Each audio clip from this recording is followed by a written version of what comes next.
来关心这个意外的消息，在台南有一间人家厝翻点过3点外发生火烧，有一个73岁阿伯，伊走出来了后，佮翻头走转，想要家己拍火，煞去互烟砸到上全的昏去。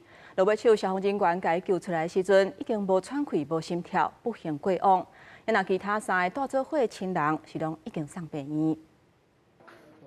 庄仔座病街厝明显互大火烧过熏热，尤其是厨房烧甲乌气，全部都全毁。这场大火是伫初九透早3点外发生的。台南东山区岭南里一大民家，73岁老先生伫厨房煮竹笋，向出现火熏，一家伙4人赶紧逃出厝外避难。